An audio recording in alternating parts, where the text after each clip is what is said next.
저는 결혼 10년 차 된 40대 초반 여자입니다.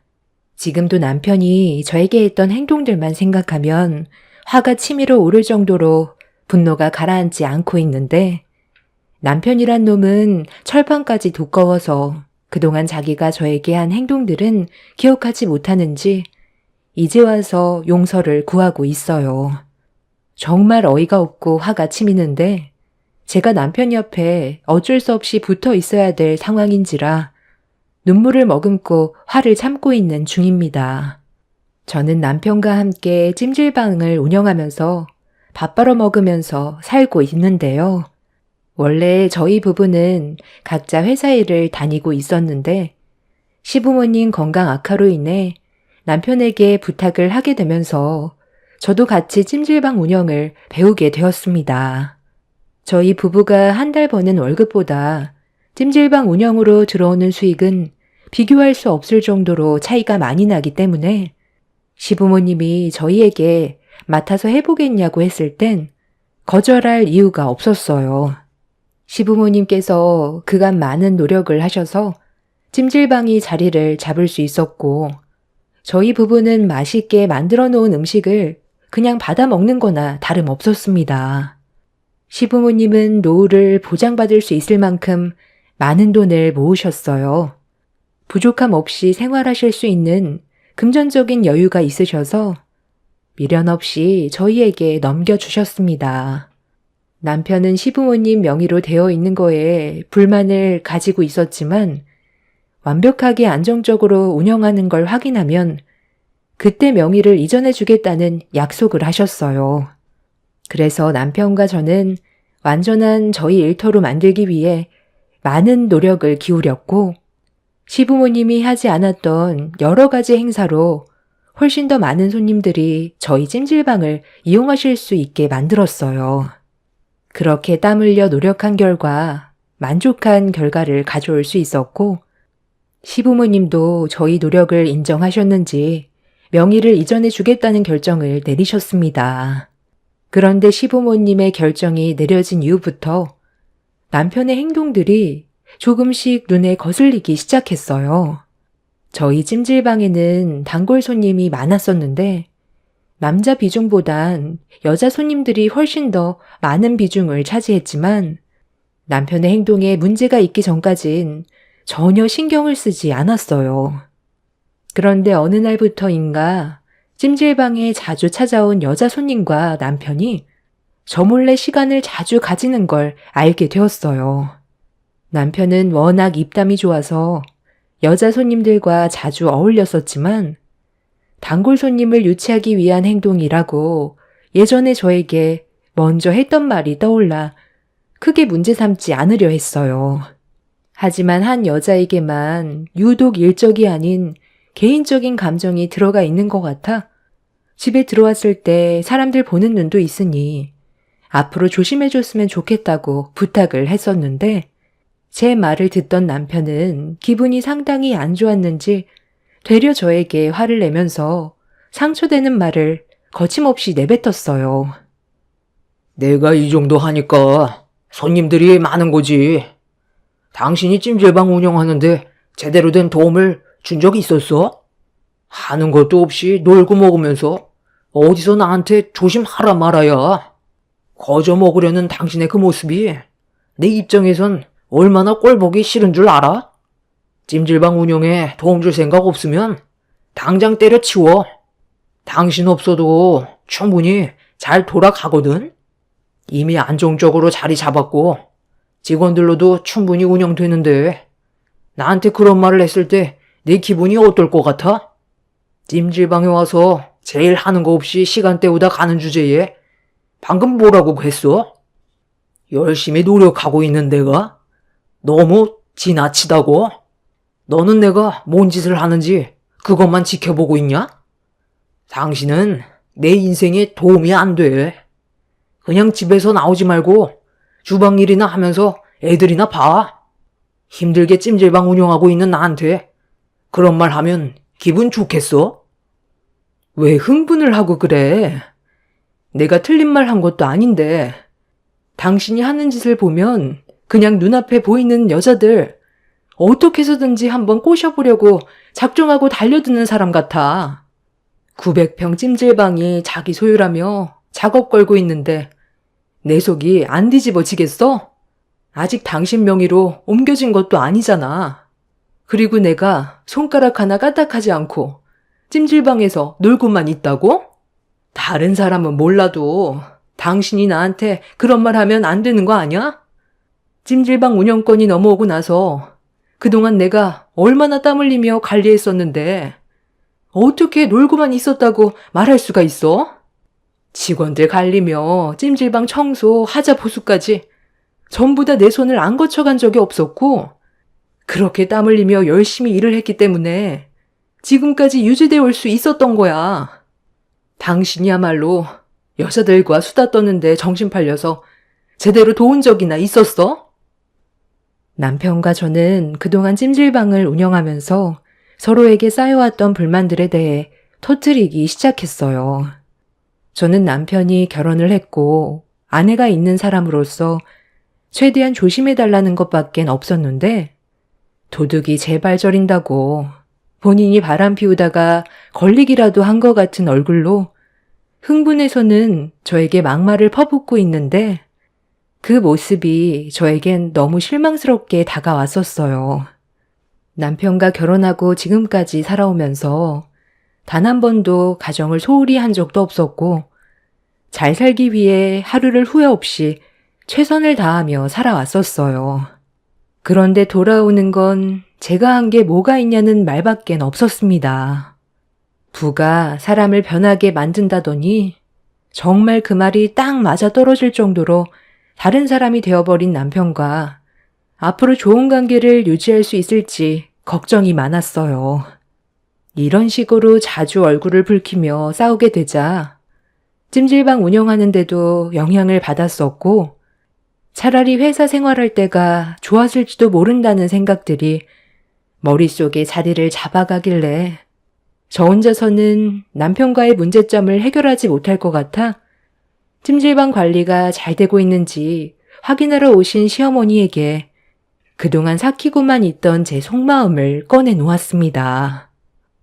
그렇게 제 말을 침착하게 전부 다 들어주신 시모는 남편이 열심히 청소하고 있는 모습을 유심히 지켜보면서 눈앞에 보이는 행동들이 전부 다 거짓이라는 말에 저는 고개를 끄덕였고 남편이 어떤 식으로 행동을 해왔는지 진짜 모습을 확인해 보고 싶다 하시길래 핸드폰으로 촬영한 남편의 모습을 보여드렸습니다.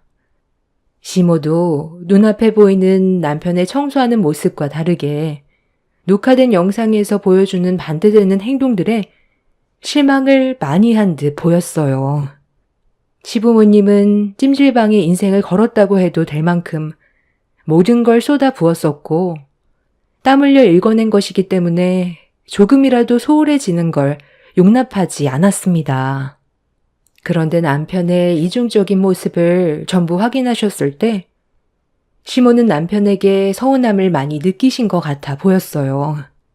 여자 손님들이 몰려온 시점부터는 찜질방 관리보다 여자들과 수다 떨기 바쁘던 남편의 행동들이 저에게 상처가 된다는 걸 시모도 공감해 주셨고 이 문제가 시부의 귀에까지 들어가게 되자 시부모님은 지금의 사태를 바로잡기 위해 저희 부부를 시댁으로 부르셨습니다. 시모보다 시부가 더 현실적인 분이시라 잘못된 점이 있으면 당장 바로잡으셔야 했고 남편과 언성이 높아졌어요. 처음에 네가 찜질방 운영권을 받겠다고 했을 때 그래도 회사 생활하는 것보단 나을 것 같아 처분하지 않고 넘겨줬으면 실망스러운 모습은 보여주지 말아야지. 네가 우리 가족의 얼굴이라는 거 몰라? 우리 찜질방을 찾아오시는 손님들 중에는 아직까지 나를 보고 오시는 분들도 많은데 네가 행실을 똑바로 하지 않는다면 명의 이전은 심각하게 생각해 봐야 할 것 같다. 차라리 처분하는 게 속 편할지도 모르지. 우리 집안을 먹칠하는 건 절대로 용서받을 수 없다는 거 명심해라.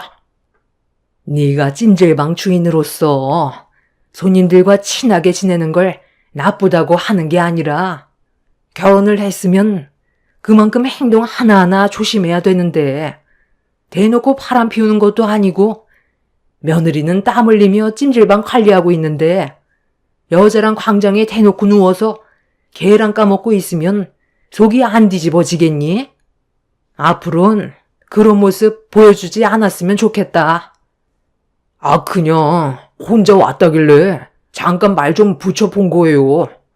제가 죽을 죄를 지은 것도 아니고 사장으로서 손님한테 친근하게 다가간 것뿐인데 이렇게까지 욕을 먹어야 돼요? 친근하게 다가가는 것도 선을 지키는 거랑 대놓고 작업 거는 건 엄연히 다른 문제지. 그 여자 지금은 아예 대놓고 무상으로 그냥 들어오더라. 당신이 뭔데 그 여자를 그냥 들여보내. 솔직히 말해봐. 그 여자한테 이미 마음 뺏긴 거 아냐?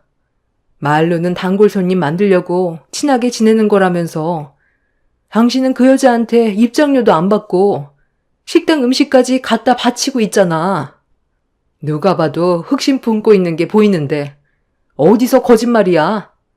내가 요즘 무슨 생각이 드는지 알아? 차라리 회사 생활할 때로 돌아가고 싶다는 생각까지 했었어. 그때만 해도 당신은 퇴근하자마자 바로 집에 와서 애들 봐주고 집안일도 도와주면서 가정적인 사람이었는데 지금은 찜질방 사장에 돈 좀 벌었다고 여자들만 골라서 작업 걸고 있잖아. 반대로 내가 남자 손님들한테 눈웃음 치면서 누워서 같이 계란 까먹으면 당신은 기분 좋겠어? 아버님이 방금 말씀하셨잖아.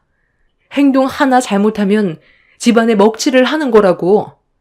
당신에 대한 안 좋은 소문이 나중에 애들한테까지 영향이 갈 수 있다는 거 알아둬.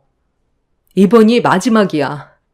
다음에도 또 이런 일이 생긴다면 아버님, 어머님도 좋게 넘어가지 않을 거라고 하셨으니까 오늘 일을 심각하게 받아들이는 게 좋을 거야. 시부모님이 남편의 행동에 또다시 문제가 생기게 된다면 명의 이전도 없었을 뿐더러 찜질방 또한 처분하겠다고 경고하셨어요.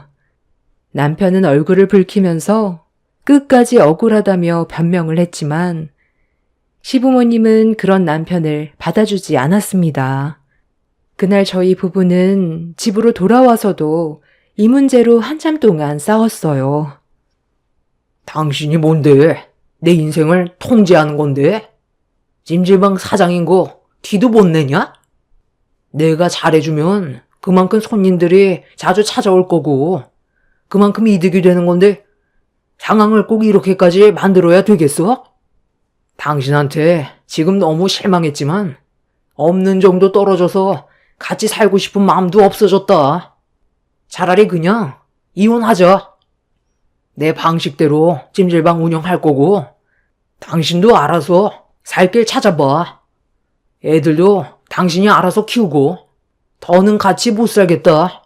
내가 왜 이런 취급을 받아야 돼? 뭐? 이혼하자고?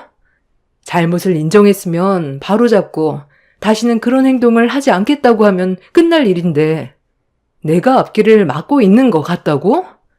어떻게 그런 말을 아무렇지도 않게 할 수가 있어? 당신은 나랑 애들보다 찜질방에서 여자들과 수다 떨면서 시간 보내는 게 좋다는 거야? 차라리 아버님 결정이 맞을 수도 있겠네. 그냥 찜질방 처분하고 다시 예전으로 돌아가는 게 우리 관계를 회복하는 길일지도 모르겠다. 지금 이 자리에서 아버님한테 말씀드릴게. 시부모님한테 조심하겠다고 말씀드리고 집에 온 지 얼마 되지도 않았는데 이런 식으로 행동하는 거 보면 잘못을 뉘우친 건 아니라는 거지? 그냥 눈앞에 보이는 찜질방을 당신 이름으로 소유하기 위해 연기했다는 거잖아. 나 혼자 잘하려고 노력하면 뭐해? 어차피 돌아오는 건 남보다도 못한 취급인데 이혼하게 되면 내가 가만히 있을 것 같아? 당신도 밑바닥으로 끌어내릴 거라고. 쓸데없는데 헛바람 불어서 가정 파탄 내지 말고 정신 똑바로 차려. 나중에 후회해도 소용없어.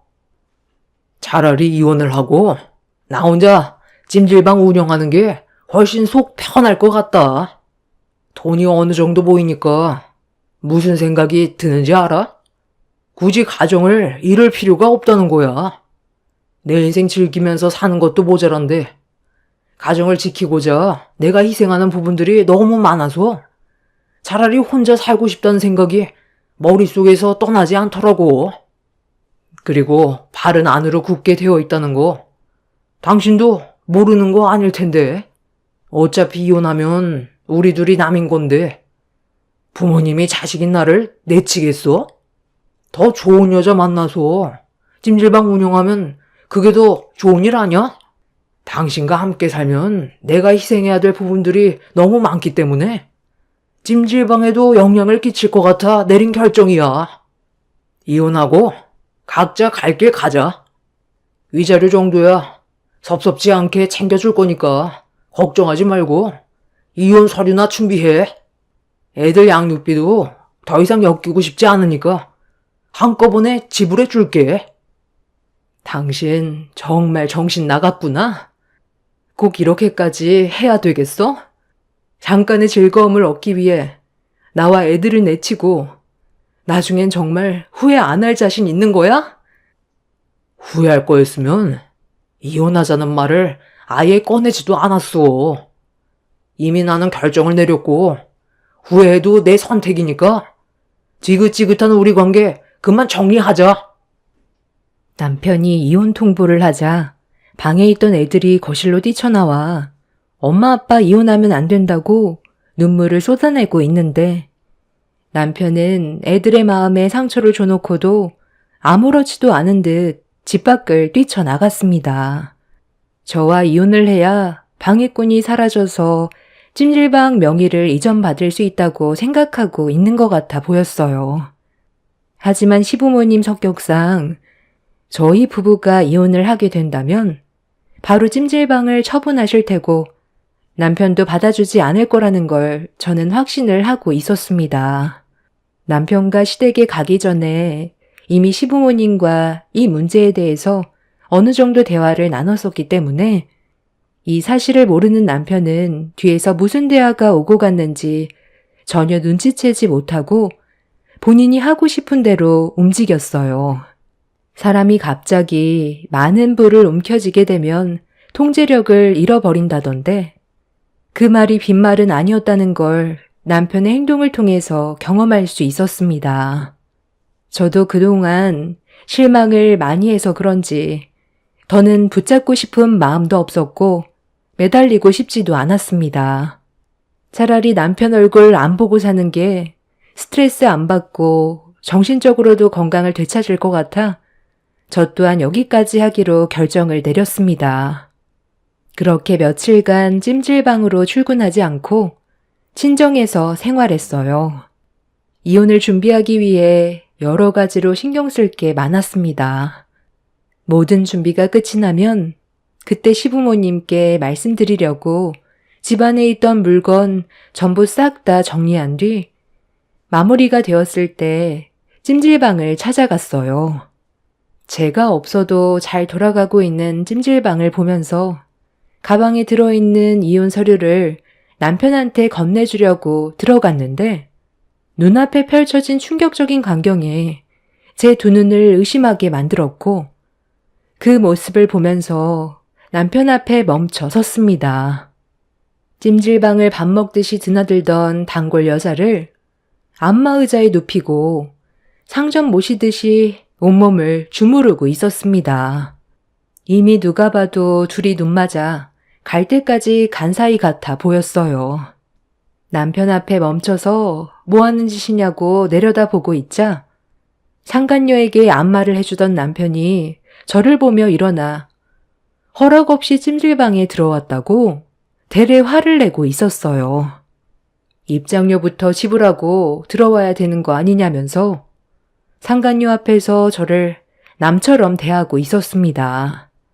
그 말에 화가 치밀어 오른 저는 남편의 뺨에 손을 올렸고 상간녀 앞에서 뺨을 맞게 된 남편이 눈이 뒤집혔는지 제 얼굴에 손을 올리려는데 그 순간 찜질방에 놀러온 손님의 아이들이 식혜를 들고 저와 남편 사이를 뛰어 지나가다가 부딪히게 되면서 아이가 들고 있던 식혜가 바닥으로 떨어지더니 내용물이 전부 쏟아져 버렸어요.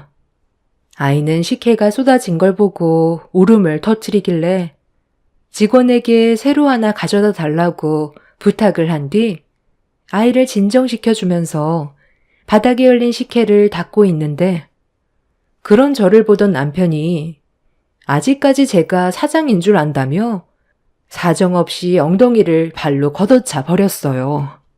그대로 바닥에 쏟아진 식혜에 얼굴이 파묻혔고 남편은 그런 저를 바라보며 상간녀와 함께 비웃더니 남편 가방에서 서류를 꺼내들어 저에게 집어 던졌습니다. 이미 남편은 이혼 서류를 준비해 놓은 상태였어요.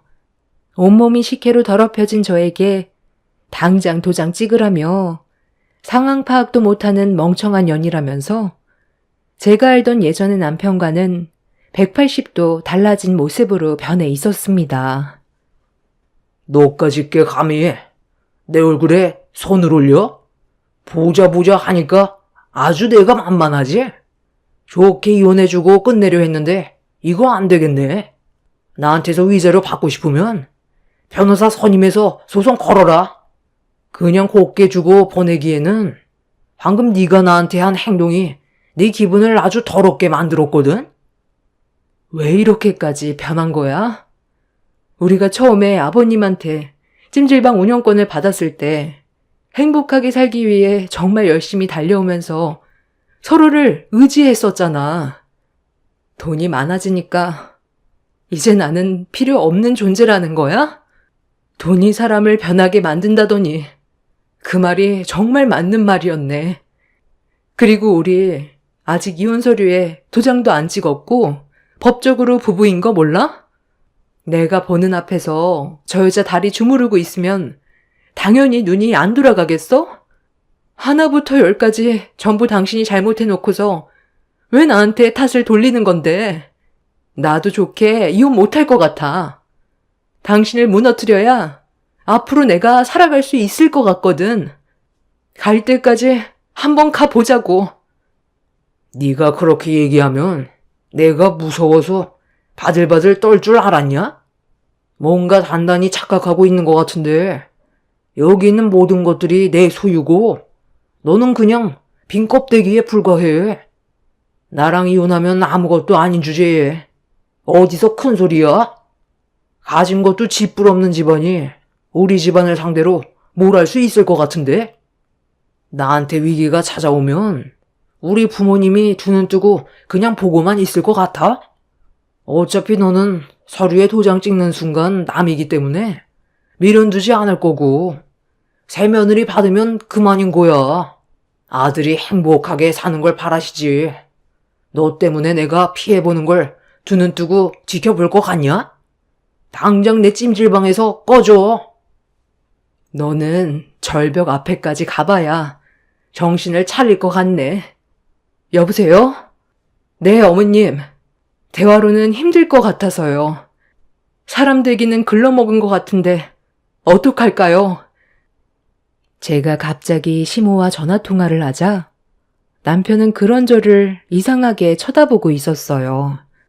그리고 잠시 뒤 직원 한 명이 저를 보며 달려오더니 남편이 보는 앞에서 제가 현 시간부로 찜질방 사장직으로 승격이 되었다며 찜질방 운영권과 명의 이전은 저에게 돌아갈 거라는 시모의 말을 저에게 전달해 주었습니다. 남편은 직원에게 쓸데없는 말 하지 말고 일이나 똑바로 하라며 화를 내기 시작했어요. 직원은 추가적으로 찜질방의 운영을 방해하고 이미지를 안 좋게 만드는 외부인을 당장 내쫓으라는 말도 있었다면서 직원들을 불러 모아 남편의 양팔을 붙잡았어요. 2번 다시 찜질방 근처에도 오지 못하게 하라는 명령을 받았다면서 남편을 내치려 하자 발버둥을 치더니 직원들에게까지 주먹을 올렸습니다. 안마 의자에 앉아있던 상간녀는 남편에게 더는 사장이 아니면 외제차 사주는 건 물 건너 간 거냐면서 전날에 호텔에서 한 얘기는 하나도 지키지 못하는 거냐는 충격적인 말을 입 밖으로 꺼냈습니다. 저 몰래 남편은 상간녀와 이미 갈 때까지 갔다는 걸 알게 되었고 상간녀는 급하게 밖으로 도망치려 하길래 저는 상간녀의 팔을 붙잡아 바람 피운 주제에 어디 가냐고 못 나가게 막아섰는데 상간녀가 그런 저를 노려보더니 저 때문에 모든 계획이 물거품이 되어 버렸다면서 머리채를 잡길래 저 또한 그간 참아왔던 분노를 상간녀에게 전부 풀어버렸습니다. 힘에서 한참 밀리던 상간녀는 저를 상대할 수 없는 여자라고 판단했는지 온 힘을 다해 뿌리치더니 찜질방에서 밖으로 나가려 했어요. 그런데 그 앞을 가로막아선 시모와 맞닥뜨리게 되었고 상간녀는 시모가 남편의 어머니인 줄 모르고 있었는지 입구를 막지 말고 비키라며 강하게 몸을 밀쳐낸 순간 시모가 상간녀의 뺨을 사정없이 올려쳤고 남편 옆으로 끌고 갔어요. 순식간에 일어난 상황에 당황한 남편은 어떻게 된 거냐며 고래고래 소리를 질렀지만 시모는 침착하게 대응을 하셨어요.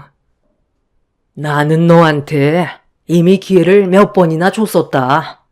그런데 아직까지 정신을 못 차리고 개망난이처럼 행동하면 어쩌자는 거야? 그때 너 엄마한테 뭐라고 그랬어? 앞으로 잘하겠다며? 그런데 지금 이게 잘하는 거야? 이미 너희 아빠가 내린 결정이라 번복할 수도 없다. 그러니까 한번 경고했을 때 정신 차렸어야지. 이 찜질방 운영권과 명의는 앞으로 며느리한테 옮겨질 거니까 너는 전에 다니던 회사나 열심히 다녀라. 찜질방을 처분할까 생각했었는데 며느리가 그동안 찜질방에 쏟아부은 노력을 생각하면 그렇게 하기에는 너무 아까운 것 같아 며느리한테 넘겨주기로 했다. 그리고 둘이서 이혼 얘기가 나왔다며? 누가 봐도 네가 100번 잘못한 건데 무릎 꿇고 빌어도 모자랄 상황에 자기 마누라 엉덩이를 걷어차? 내가 저 뒤에서 전부 다 지켜보고 있었다는 거 몰랐지? 요 며칠간 며느리가 연락도 없길래 걱정되는 마음에 전화를 했었는데 속마음을 털어놓지 않길래 설마 했는데 이혼 얘기가 벌써 나왔다는 말에 너무 충격을 받았었고 네가 어떻게 운영하고 있는지 보려고 왔는데 저 여자랑 아주 난리도 아니더구만. 며느리가 지금까지 참아온 것만도 대단한 거야. 애들까지 버리겠다고 했다며? 눈앞에 보이는 돈이 평생 네 곁에 머물러 줄 것 같지? 눈 한번 감고 뜨면 사라지는 게 돈이야. 이런 말까지는 안 하려 했는데 너를 처음 데려왔을 때 뭐라고 그랬어? 가족만큼 소중한 존재는 없다고 했었던 말. 벌써 잊은 거야? 나는 너를 입양했었는데 너는 남도 아닌 자기 핏줄인 애들을 버리겠다는 말을 아무렇지도 않게 뱉었다면서? 가족의 중요성을 어렸을 때부터 강조했었는데 고작 눈앞에 보이는 부와 여자의 정신 팔려서 소중한 가족을 버리겠다고? 네가 그런 식으로 행동하면 엄마랑 아빠는 어떻게 할 것 같은데? 우리도 여기까지만 할 생각이다. 이미 결정 내려졌고 어차피 너 혼자 밥 벌어먹고 살 수 있잖아. 며느리는 내가 그동안 딸처럼 생각하고 옆에 끼고 살아왔었기 때문에 내칠 수 없을 것 같다. 너한테 내 모든 걸 쏟아 부었는데도 결국 돌아오는 게 이런 거면 우리 관계는 여기까지인 거다. 아니, 무슨 말을 그렇게 하세요? 저와 함께한 시간이 훨씬 더 많은데 왜 이 사람은 받아주고 저는 안 된다는 건데요? 이혼하고 새 여자랑 잘 살면 되는 거잖아요. 남편은 끝까지 자기가 뭘 잘못했는지 인지하지 못하고 있었어요. 혼자 흥분해선 찜질방의 명의를 저에게 이전해준다는 시부의 말에 분노를 억누르지 못했고 한바탕 난리를 치더니 혈압이 올랐는지 갑자기 그 자리에서 머리를 움켜쥐고 쓰러졌어요. 정신을 잃은 남편은 결국 구급차에 실려갔고 응급실에서 치료를 받았습니다. 고혈압이 심했던 남편이라 극도의 흥분은 자제했어야 했는데 명의 이전을 저에게 해주겠다는 말을 들었을 때 엄청난 충격을 받은 듯 했어요. 시모는 그런 남편을 안타깝게 바라봤어요. 고아원에서 자란 5살인 남편이 불쌍해 보여 시부모님이 입양했었다는 말을 들었습니다. 말도 잘 듣고 착한 아이였다는데 현재는 많이 바뀌어버린 성격이 시부모님을 힘들게 만들었어요. 아마 시부모님도 기대했던 거와 다르게 실망을 많이 한 것 같아 보였습니다. 그렇게 남편이 잠시 뒤 깨어나 힘겹게 자리에서 일어났는데 좀 전에 충격 때문인지 많이 힘들어하는 표정을 보였었는데 남편이 깨어났다는 말에 담당 의사가 들어왔어요. 그런데 굳어진 얼굴로 정밀 검사를 진행해 봐야 할 것 같다면서 몸에 문제가 있는 것 같다는 진단을 내렸고 무슨 일 때문에 그런지 물어보니 정확한 건 검사를 해봐야 알겠지만 기본적인 검사를 진행했을 때 갑자기 쓰러진 이유가 혈압 때문이 아닌 것 같다는 진단을 내렸습니다. 최근 들어 남편이 복통이 심해서 진통제를 자주 먹었었는데 그것과 관련이 있냐고 물어보니 배제할 수 없을 것 같다면서 바로 정밀 검사를 진행하길 권했어요. 스트레스로 인한 위험 같은 거일 줄 알았는데 의사의 말대로 정밀 검사를 진행해 본 결과 남편은 충격적이게도 췌장암 3기 판정을 받았습니다. 이미 진행이 많이 된 상태라 4기에 가까운 상태였어요. 가족들 모두 엄청난 충격을 받게 되었고 젊은 나이에 췌장암에 걸렸다는 게 믿기 어려웠습니다.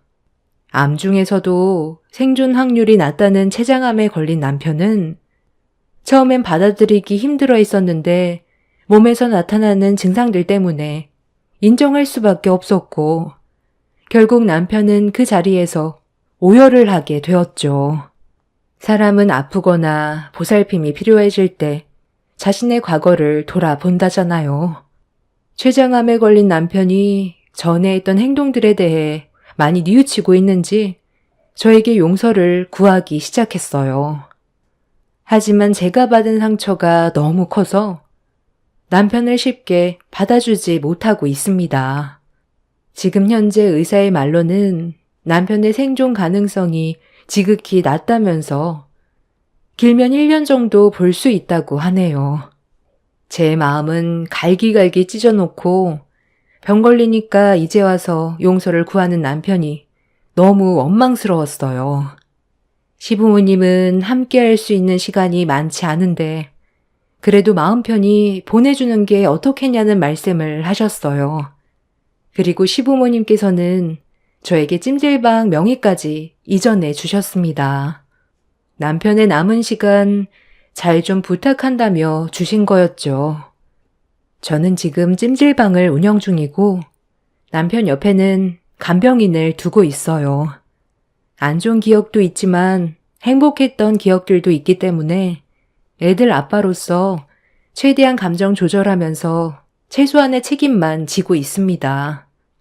하지만 제가 받은 상처가 너무 컸던 상황이라 아직까지 마음의 상처가 회복이 되지는 않고 있네요.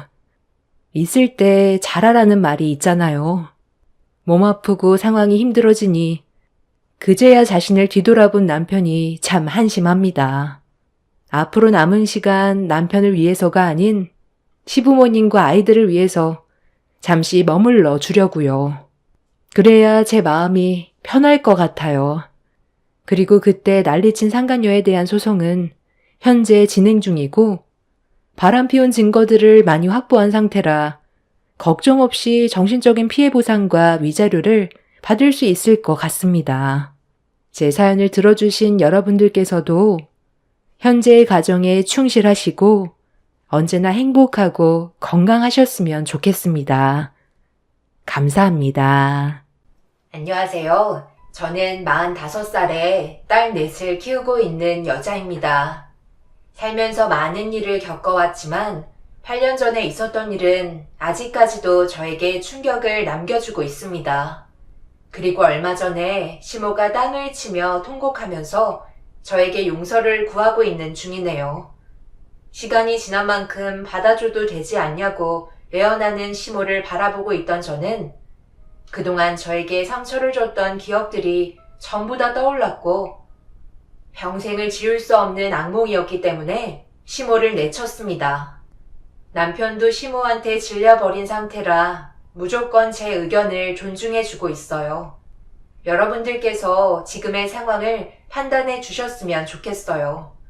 남편과 30살에 결혼을 해서 첫째가 딸이 나오면서 제 사연이 시작되네요. 시모는 첫째가 무조건 아들이 나오길 원하셨지만 딸이라는 사실에 많은 실망을 하셨습니다. 아들도 아니고 딸을 낳았으면서 산후조리가 웬 말이니? 잘한 것도 하나 없는데 언제까지 이러고 있을 거야? 쓸데없는 돈만 축 내고 있지 말고 빨리 나가서 일해라. 시애미 때는 내 아들 낳자마자 먹고 살려고 바로 나가서 일했었어. 왜 그때랑 지금이랑 비교를 하는 거예요? 그리고 산후조리가 얼마나 중요한지 엄마가 제일 많이 강조하셨잖아요. 그런데 아들이 아니라 딸 낳았다고 이런 식으로 변하시면 되겠어요? 저희가 하나만 낳겠다고 한 것도 아닌데 벌써부터 상처 주셔서 이 사람 마음 아프게 하면 엄마는 마음이 편하세요? 그래도 힘들게 고생해서 아이 낳은 만큼 잘 좀 대해주세요. 아들만 줄줄이 낳으면 얼마나 좋아? 둘째도 딸이기만 해봐라. 그때는 개만도 못한 취급 받을 줄 알아? 시모는 딸이 나오는 순간부터 모든 대우가 달라지셨어요. 요즘에는 어느 정도 개월수가 차게 되면 원장님께서 이쁘다, 건강하다, 잘생겼네 이런 말로 성별이 남자인지 여자인지 알려주시는데 저희는 그런 걸로 태어나기도 전에 아이를 향한 변화된 마음을 주고 싶지 않아 애초부터 진찰받을 때 성별을 알려주시는 걸 원하지 않았어요. 그래야 임신했을 때 뱃속에 있는 아이한테 더 많은 사랑을 쏟을 수 있는 마음이 생기기 때문에 모두가 합의하에 선택한 결과였어요. 결혼한 지 얼마 되지도 않아서 시모에게 사랑이 아닌 미움을 받았다는 거에 마음이 안 좋았지만 그래도 배 아파 낳은 손녀가 아들이 아니었다는 거에 단 한 번도 안아주지 않으셨던 건 제일 큰 상처로 남고 말았습니다. 그날 이후 제가 임신했다는 소식이 시모의 귀에 들어갈 때까지 연락 한 통 없으셨고 손녀는 잘 크고 있는지 저희 집에 찾아오셔서 들여다본 적도 없으셨어요. 그래도 남편과 엄마가 제 옆에서 많은 것들을 도와줘서 그런지 몸은 회복이 빨랐어요. 그리고 어느 정도의 시간이 흘러 임신이 될 수 있는 몸이 만들어졌을 때 둘째가 찾아왔습니다. 남편과 제가 생각한 건 나이 터울이 너무 많이 차이 나는 건 원하지 않았어요. 그만큼 저 또한 힘들어질 것 같아 웬만해서는 연년생으로 아이를 낳고 싶었습니다.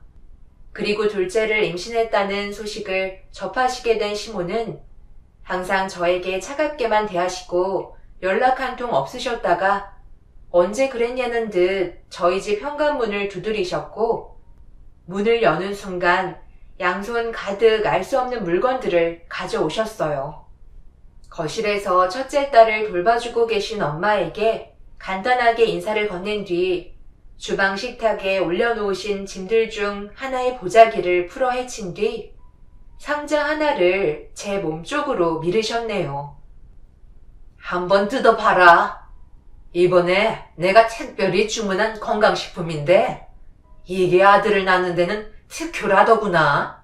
하루에 한 번 거르지 말고 먹도록 해라.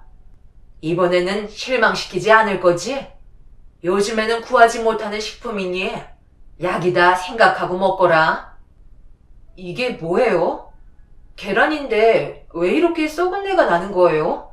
제가 봤을 때 상한 거 같은데 임신했을 때는 아무거나 함부로 먹으면 안 돼요. 그리고 저는 비위가 약해서 이런 음식은 먹을 수가 없어요. 어머님께서 저를 생각해 주시는 마음은 아는데요. 이건 좀 힘들 것 같아요. 건강을 생각해서 먹으려다가 오히려 몸에 이상 반응이 올 것 같아요. 일단 다시 뚜껑 닫을게요. 이게 뭐가 어때서 그래? 처음 접하는 음식이니까 꺼려지는 건 당연한 건데 막상 입에 들어가면 아무렇지도 않다니까. 내가 일단 먼저 시범을 보일 테니 따라서 한번 먹어보거라. 옛날에는 이런 거 없어서 못 먹었어. 아들 낳는 비법에 이것저것 칼을 쳐지니?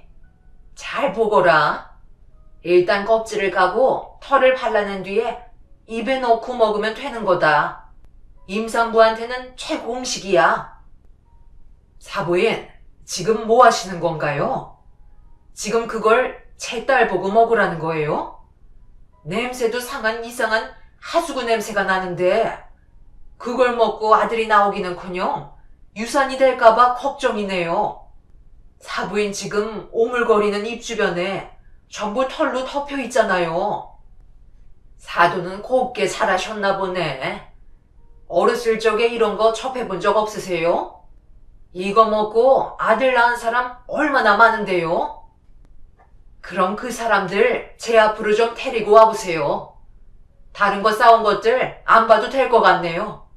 전부 다 도로 가져가시면 될 것 같아요. 원래 삭혀서 먹는 거라 처음 접하는 사람들은 냄새랑 털 때문에 힘들어할 수 있는데 한번 먹어본 사람은 절대 끊지 못해요. 예, 내가 껍질 벗겨서 손질해 줄 테니까 한번 먹어봐라. 둘째도 딸 낳을 거야. 네가 지금 이런 거 칼을 쳐지니? 우리 집 대를 끊게 만들려고 시집 온 건 아니잖아. 이거 안 먹어서 딸 낳으면 그땐 뒷감당 할 수 있겠어? 군소리 하지 말고 먹거라. 그 순간 엄마는 시모가 가져오신 곰 계란이라고 하는 걸 전부 다 빼앗아 쓰레기통에 집어넣으셨고 그걸 본 시모는 경악을 하고 마셨습니다. 그리고 시모와 엄마는 서로 언성을 높이며 싸우기 시작했고 목소리가 커지자 아기가 놀랐는지 자다가 깨선 자지러지게 울고 있었어요. 엄마는 아이를 진정시키고 있는 저를 방 안으로 들여보낸 뒤 사위한테 전화하라고 지금의 상황을 빨리 정리해주길 바라고 있었어요. 그래서 남편에게 시모가 했던 행동을 알려준 뒤 지금 두 분이서 거친 말이 오고 가며 싸우고 계신다는 말과 함께 도움을 요청하자 남편은 급하게 집으로 달려왔네요. 다행히 집과 회사의 거리는 멀지 않기 때문에 얼마 걸리지 않아 남편이 집에 도착을 했고 시모와 엄마는 서로 삿대질을 하면서 막말을 퍼붓고 계셨네요. 저게 지금 얼마짜리인데 쓰레기통에 버려요? 생각해서 가져왔는데 내 성의를 그렇게 무시해도 되는 거예요? 쓰레기를 쓰레기통에 버리지. 그럼 어디에 버려요? 그리고 요즘 시대에 아들, 딸을 중요하게 생각하는 사람들이 어디 있어요? 나이 먹고 부끄럽지도 않아요? 조선시대에서 살고 오셨나? 제 딸이 딸 낳았다고 한 번도 얼굴 내민 적 없더니 임신했다고 연락 한 통 없이 무작정 찾아와서는 저딴 쓰레기 음식을 내 딸에게 먹이겠다고? 사돈 같은 시애미가 있기 때문에 요즘 시대에 이혼율이 높은 거예요. 그냥 둘이 알아서 잘 살게 놔두면 되는 거 가지고 딸이라고 찬밥 신세에 막말까지 서슴없이 하는 사부인한테 제 딸 보여주고 싶지 않네요. 당장 나가주세요. 그리고 두 번 다시 안 오셨으면 좋겠네요. 여기가 며느리 집이라도 되는 거예요? 이 집은 엄연히 내 아들 명의로 되어 있는 집이라고요. 내가 왜 나가요? 엄마, 제발 그만 좀 하세요. 아들 보는 앞에서 창피하지도 않으세요? 엄마가 이 집에서 나가주셔야 되겠어요. 저 사람이 임신했다고 제가 괜히 알려드렸네요.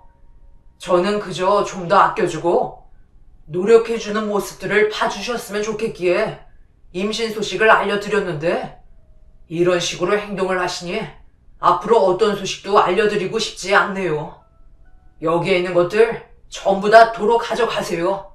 저희는 그저 아이들을 많이 낳고 살고 싶은 거지 아들을 낳고 싶어서 가족을 만든 게 아니라고요.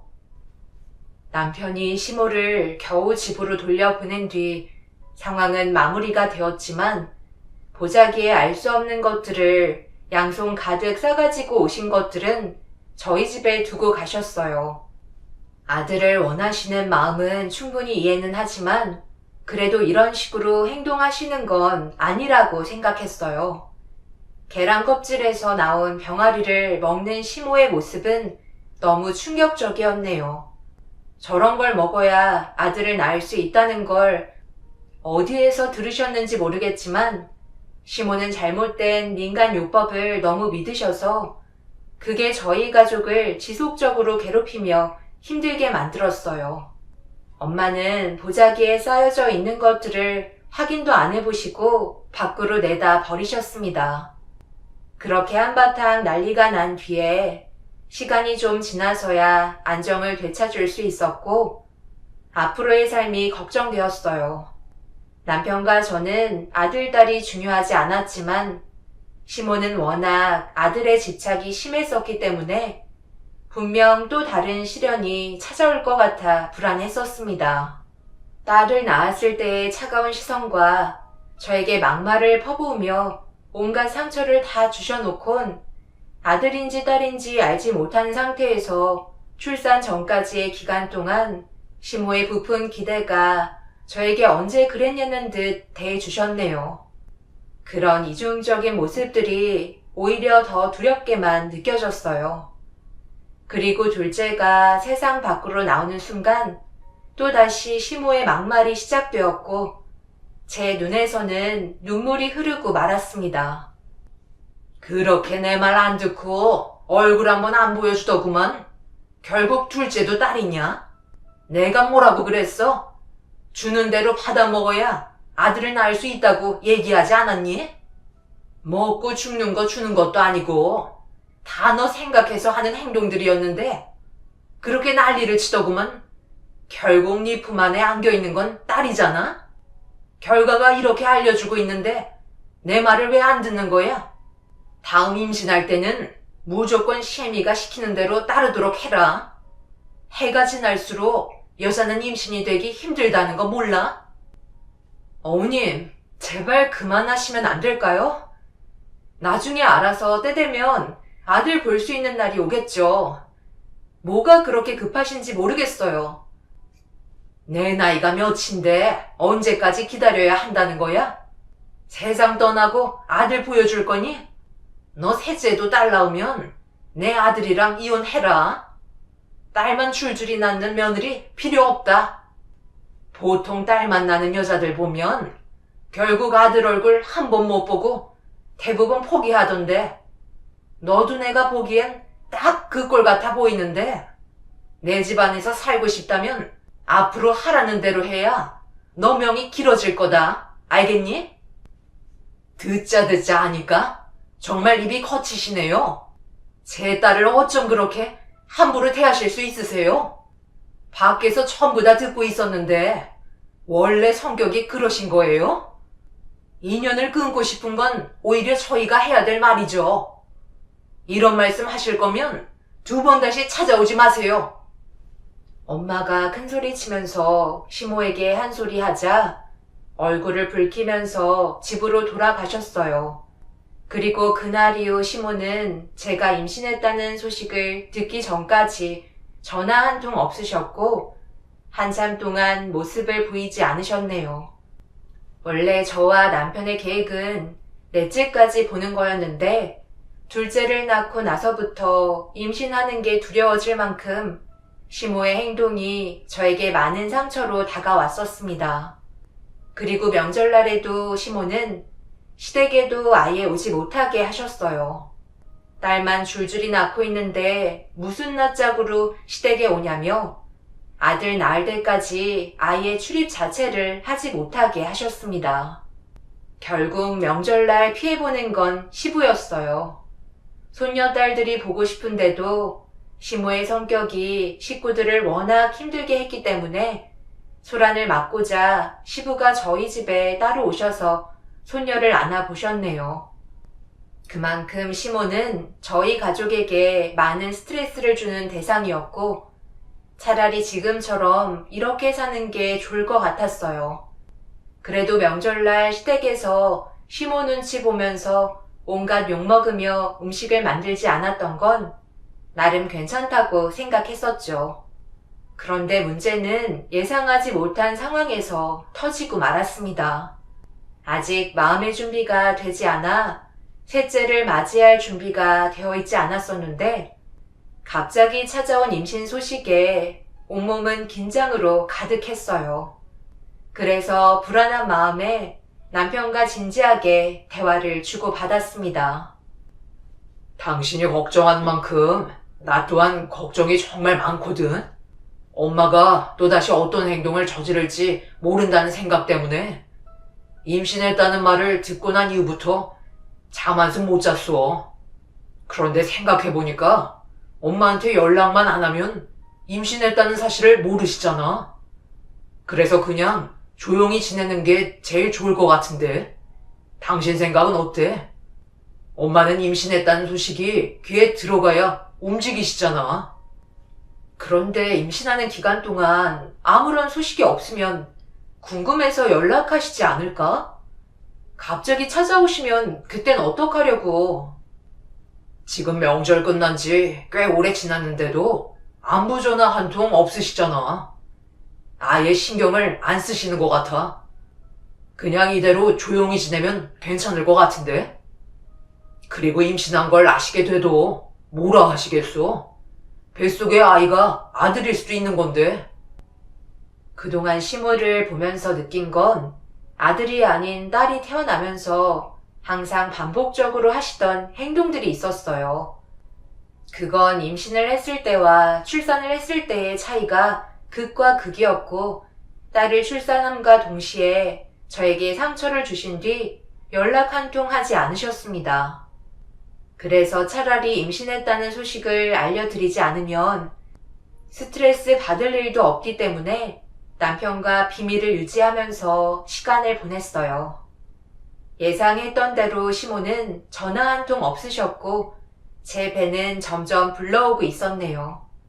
그런데 어느 날 임신 6개월쯤 되었을 때 마트에서 저녁거리 장을 보고 집으로 돌아가려는 순간 뒤에서 누군가 저를 부르는 목소리가 들려왔고 제 심장은 두려움을 느꼈는지 심장 박동수가 빨라지기 시작했어요. 떨리고 있는 몸은 목소리를 기억하는 듯 보였고 들고 있던 장바구니로 임신한 배를 감추려고 애쓰는 사이 저를 부르는 목소리는 점점 더 가까워졌고 몸을 돌리자마자 저와 눈이 마주친 사람은 예상한 대로 시모였습니다. 그리고 멀리에서 시모를 향해 시간 없다고 빨리 오라며 소리치는 일행분들이 있었어요. 저는 급하게 시모에게 어색한 미소로 인사를 드렸고 뭔가 이상하다고 느꼈는지 저를 빤히 보고 계시던 시모의 눈은 점점 아래로 향하게 되었습니다. 그리고 제가 장바구니로 배를 가리고 있던 손을 옆으로 치우셨고 임신한 몸을 확인한 순간 시모의 동공이 확장되며 커지면서 다시 저를 쳐다보셨어요. 시모의 눈빛과 떨리는 손에서 느껴지고 있던 건 임신 소식을 알리지 않았다는 거에 분노가 가득해 보이셨고 이미 6개월이 지난 만큼 성별도 정해졌기 때문에 손쓸 게 없다 생각하셨는지 아무 말도 하지 않으시고 몸을 돌리셨습니다. 그리곤 딱 한마디 하셨어요. 임신 사실을 숨긴 건 넘어갈 수 있지만 만약 셋째가 딸이라면 그때는 가만두지 않을 거라며 지인분들이 계신 곳으로 걸음을 옮기셨습니다. 온몸에 식은땀이 흘렀고 시모의 한마디가 저에게 너무 무섭게 다가왔어요. 결국 다리에 힘이 풀려 그 자리에서 주저앉고 말았습니다. 제대로 일어나지 못하고 있자 마트 직원분께서 저를 부축해주면서 임신한 몸인 걸 확인하시곤 움직이지 못하고 있는 저에게 도움을 주시려고 배달차로 집에까지 바래다 주셨네요. 다행히 몸에 큰 문제는 없는 것 같아 방에 들어가 일단 진정부터 시켰어요. 엄마는 아이들을 재운 뒤에 제가 누워있는 방으로 들어오셨습니다. 안색이 안 좋아 보이는 저를 살피시면서 무슨 일이 있었냐고 물어보셨네요. 그리곤 마트에서 시모와 마주쳤고 임신 사실까지 아시게 됐다며 설명해 드리자 엄마의 얼굴은 굳은 표정으로 생각에 잠기셨어요. 그날 저녁 남편과 이 상황에 대해 어떻게 대처를 해야 할지 고민을 하고 있는데 시댁에 잠시 다녀오겠다며 자리에서 일어났고 한참의 시간이 지난 뒤에야 남편이 집으로 다시 돌아왔어요. 남편은 출산날도 산부인과에 찾아오지 않았으면 한다고 대화를 주고받은 것 같았습니다. 그렇게 불안한 마음을 가지고 시간을 보내는 동안 어느덧 셋째의 출산이 임박해졌고 시모의 방해 없이 셋째도 딸을 출산하게 되었네요. 솔직히 셋째만큼은 아들이 나왔으면 하는 바람이 있었지만 딸이 세상 밖으로 나왔어요. 그래도 아무런 사건, 사고 없이 무사히 출산할 수 있었던 것만으로도 감사하게 생각했어요. 그렇게 시모를 제외한 모두의 축복을 받으며 태어난 딸과 행복한 시간을 보내면서 몸조리를 하고 있는데 충격적인 사건이 다가오고 말았네요. 휴식을 취하면서 잠을 자고 있는데 갑자기 누군가 저에게 온갖 막말을 퍼부으면서 머리채를 잡았고 시모는 셋째를 임신했을 때 소식을 알려주지 않아서 딸이 나온 거라며 산후조리실이 떠나갈 정도로 난리를 쳤어요. 몸도 회복이 되지 않은 상태에서 힘으로 저를 좌우로 흔드시면서 분노를 표출하신 시모에게 저항을 하려 했지만 잠을 자다가 당하게 된 터라 몸에 힘이 들어가지 않았어요. 그리고 소란스러운 상황 때문에 간호사분들이 들어오셨고 그제서야 시모와 저는 분리가 될 수 있었습니다. 온몸이 만신창이가 되어버린 상태로 너덜너덜해진 저에게 시모는 막말을 퍼부었어요. 내가 뭐라고 그랬지? 딸을 낳으면 그때는 가만두지 않을 거라고 하지 않았니? 그런데 셋째도 딸을 낳아? 네가 나한테 임신했다고 귀띔만 해줬어도 지금의 상황은 충분히 바뀔 수 있었다. 두말할 필요 없고 당장 내 아들과 이혼해라. 제가 왜 말을 하지 않았는데요. 그동안 저에게 얼마나 많은 상처를 주셨으면 이렇게까지 했겠어요? 저는 딸만 낳고 싶었겠어요? 제 마음대로 할 수 있는 문제가 아닌데 왜 저한테 이렇게까지 하시는 건데요? 그냥 마음 편하게 해주시면 안 되는 거예요? 꼭 이런 식으로 압박을 주셔야 속이 후련하세요? 제가 왜 현서 아빠랑 이혼을 해야 되는 건데요? 어머님께서 제 인생에 빠지셔야 된다고요. 시모와 저는 서로 막말을 주고받으면서 상황을 점점 안 좋게 끌고 나갔어요. 그리고 이 사태를 뒤늦게 접한 남편이 산후조리실로 급하게 달려왔습니다. 집에 아이들도 있기 때문에 엄마 혼자서는 무리가 있어서 남편도 집에서 아이들을 돌봐야 했어요. 그런데 자다가 이런 끔찍한 소식을 듣게 되니 얼굴이 사색이 돼선 산후조리실에 들어왔고 남편은 이제 막 출산한 저를 보호해주기 위해 시모를 밖으로 내쫓았습니다. 그렇게 한바탕 난리가 난 상황이 정리가 되고 나서야 다시 자리에 누울 수 있었는데 그때 너무 서러워서 남편이 제 옆에서 안정을 시켜줘도 도움이 되지 않았어요. 그리고 그날 이후 시모와는 인연 끊고 사는 게 좋을 것 같다고 판단한 이후부터 제 성격은 180도 바뀌고 말았습니다.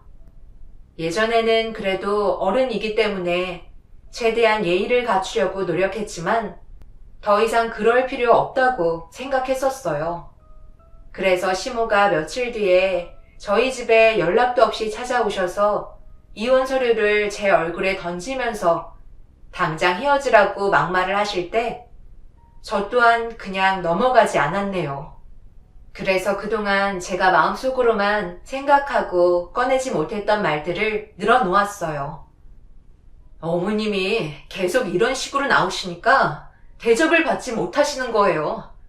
어머님이 스트레스만 주시지 않았어도 벌써 아들 손자 얼굴을 볼 수 있었을걸요? 그리고 어머님이 왜 현서 아빠랑 이혼하라고 강요하세요? 저희 둘이 사랑해서 만났고 더 이상 현서 아빠는 어머님의 소유물이 아니에요. 평생 동안 얼굴 안 보고 살고 싶어요. 더 이상 찾아오지 마시고 저희랑 인연 끊었으면 좋겠어요. 어머님 얼굴만 보면 꿈에서도 나올까봐 너무 끔찍해요. 제발 제 앞에서 사라져 주세요. 시모에게 막말을 퍼붓자 화가 치미셨는지 손이 머리 위로 올라오려 하시길래 강하게 내치면서 분노한 눈빛을 시모에게 보냈고 처음 보는 분노한 모습에 당황하셨는지 시모는 꼬리를 내린 채 나중에 두고 보자며 한 소리 하시곤 집으로 돌아가셨네요.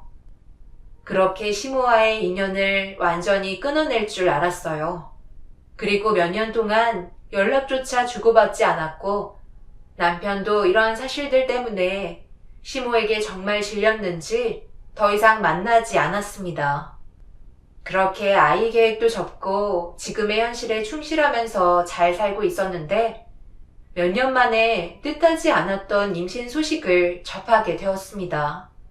그런데 타이밍이 정말 좋지 않았던 게 몇 년간 고민하고 의논한 끝에 남편은 정관 수술을 받게 됐는데 하필 수술 받기 몇 주 전에 임신이 되어 있었다는 사실을 뒤늦게 알게 되었고 저희는 순리대로 또다시 넷째를 받아들여야만 했어요. 그런데 넷째는 뭔가 느낌이 좀 달랐어요.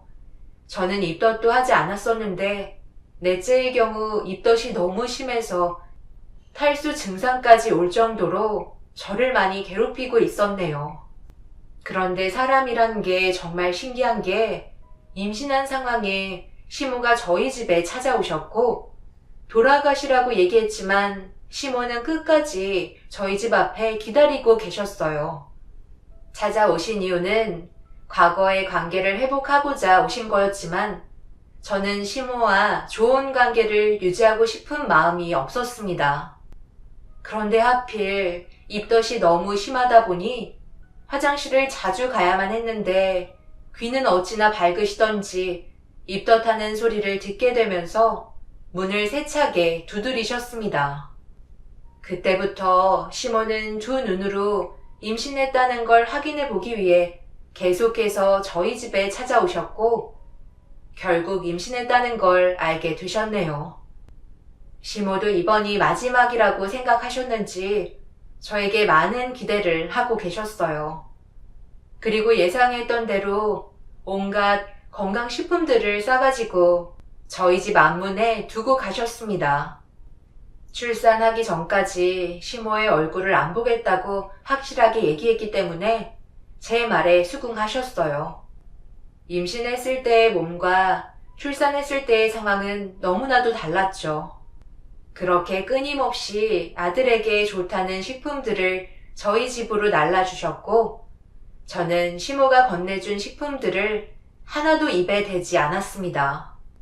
그렇게 시간이 흘러 만삭이 되고 출산 준비를 위해 분만실에 들어가 준비하고 있는데 시모가 찾아왔어요.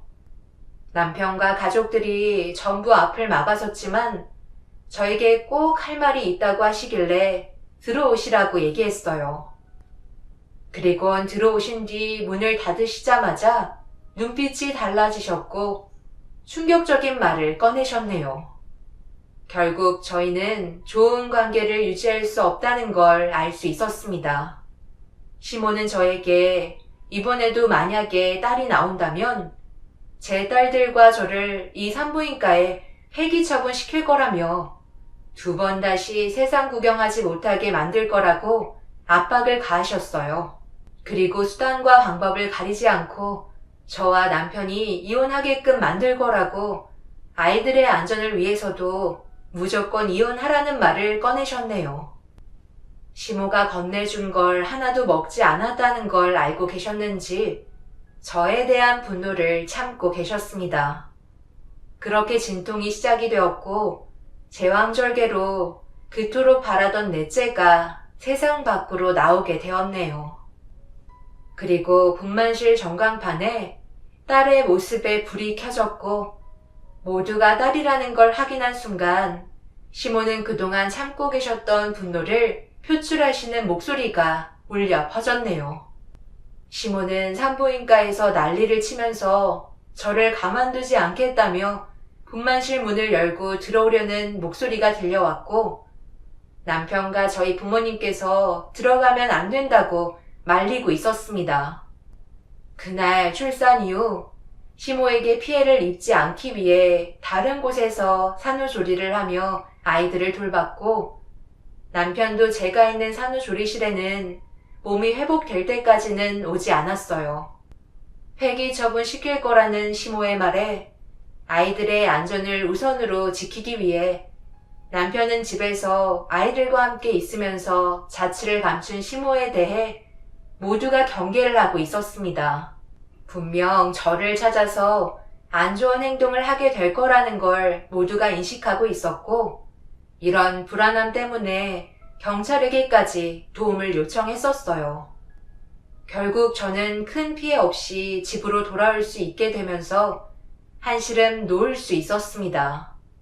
그런데 역시나 저를 기다리고 있었는지 긴장을 늦추고 있을 때 시모는 기습을 했어요. 시부가 저희 집에 들어오시는 순간을 포착하고 저희 집으로 들어오셨습니다. 그 순간 엄마는 아이들을 데리고 방 안에 몸을 숨겼고 시부가 시모를 말릴 틈도 없이 시모의 손은 제 머리 위로 손이 올라가고 말았네요. 그동안 참고 참았던 분노가 표출이 되면서 저도 똑같이 시모의 머리채를 잡아 몸을 뒤엉켰고 시부가 온 힘을 다해 말려도 소용이 없었어요. 그렇게 한참 동안 집안이 난리가 난 뒤에야 남편이 들어오면서 시모를 내칠 수 있었네요. 시모는 집 밖으로 나오는 순간 가만두지 않겠다며 겁을 주셨어요. 쓸모없는 저와 제 딸들은 폐기 처분시키는 게 당연한 거라며 시모의 삶을 망친 저를 용서하지 않겠다며 분노하셨네요. 남편은 이런 안 좋은 상황들이 계속해서 이어질까봐 이사를 결정했고 더 이상 시모와 마주칠 수 있는 상황은 만들어지지 않았습니다. 그렇게 시모와 인연을 끊고 살아온 시간이 어느덧 8년이나 흘러버렸고 그 사이 시부와 시모의 관계에서도 지속적인 문제가 생겼는지 결국 두 분께선 이혼을 하셨어요. 그리고 저희 가족은 더욱더 안정적인 가정을 꾸려나갈 수 있었죠. 아이들도 무럭무럭 자라는 모습을 보면서 행복했었습니다. 그런데 얼마 전에 시모가 저희 집에 찾아왔고 도움을 요청했어요. 8년 전과 현재의 모습은 비교할 수 없을 정도로 달라진 상태였습니다. 여긴 어떻게 알고 찾아오신 거죠? 저희는 아무런 도움을 드릴 수 없는데요. 그만 돌아가셨으면 좋겠어요. 이 모든 게 당신이 선택하신 길이에요. 이제 와서 후회한들 무슨 소용이 있겠어요? 저희 가족이 받았던 상처들이 용서해달라는 한마디에 다시 예전의 관계로 돌아올 수 있을 거라 생각하시나요? 대장암에 걸리셨다고 뒤늦게 잘못을 후회한다고 하면 저보고 어떻게 받아들이라는 거죠? 죄송하지만 당신과 저는 그럴 사이가 아니라고 생각되네요. 저한테 그러셨잖아요. 아직까지 생생하게 기억하고 있어요. 제가 딸을 낳으면 저와 딸들을 폐기 처분시키겠다고 하셨죠? 그때 제가 무슨 생각을 했는지 알아요? 평생 당신을 용서하지 않겠다고 결심했어요. 그리고 지금도 마찬가지고요. 현서야, 그것 좀 가지고 나와봐봐. 엄마가 항상 간직하고 있던 거 알지? 할머니께 보여드려라. 아마 땅을 치고 후회하실 거야. 첫째 딸은 제 방에서 밀봉투를 가지고 나왔어요. 그건 아이들이 태어날 때마다 그 안에 탯줄을 보관해 두었던 거고, 제 딸이 밀봉투를 열자 그걸 본 시모는 오열을 하고 무릎을 꿇고 통곡을 하셨습니다. 8년 전에 시모가 분만실에 들어왔을 때 이미 저는 뱃속의 아이의 성별을 전부 다 알고 있었어요. 하지만 시모는 전혀 모르고 있었죠. 그런데 저에게 딸을 낳게 되면 폐기 처분시키겠다는 한마디에 시모와의 관계를 완전히 정리하겠다는 마음이 생겼고, 뱃속에 있는 딸아이 한 명의 성별만 우선적으로 전광판에 표시해달라고 원장님께 부탁을 했어요. 그리고 뒤이어 나오는 아들은 아무에게도 밝히지 않고 저희 가족만 알 수 있게 해달라고 요청드렸네요. 넷째를 임신했을 때 몸이 이상하고 많이 무거워서 진단을 받아보니 일환성 쌍둥이였어요. 그리고 아들, 딸인 걸 확인할 수 있었죠. 그런데 폐기 처분한다는 시모의 한마디에 제 아들의 얼굴은 보여주고 싶지 않았습니다. 결국 시모가 선택한 행동들의 결과였죠. 밀봉투 안에 들어있던 탯줄들을 보여주면서 그때의 상황을 전부 설명드렸고, 시모는 자신의 잘못된 행동에 대해 그제서야 용서를 구하며 통곡하셨습니다. 하지만 이미 엎질러진 물을 주워 담을 수는 없었어요. 저는 끝까지 제 아들의 얼굴을 시모에게 보여주지 않았고 돌려보냈습니다. 대장암이라고 도움을 받으려 용서를 빌러온 시모를 받아들여주고 싶지 않았어요. 시간이 지난 만큼 용서를 받아주면 안 되냐는 시모를 강하게 내쳤고, 지금까지 받아주지 않고 있습니다. 제가 한 선택을 여러분들께서는 어떻게 느끼고 계시나요? 용서를 해드려야 되는 건가요? 과거에 했던 행동들이 8년이 지나면 모두 다 잊혀지는 건가요? 정말 그때만 생각하면 지금도 화가 가라앉지 않네요. 여러분들의 소중한 의견을 한번 들어보고 싶습니다. 대장암 말기로 세상 떠날 준비를 하고 계신 시모와의 관계가 정말 복잡하네요. 제 사연을 들어주신 분들, 오늘 하루도 행복하시길 바랍니다. 감사합니다.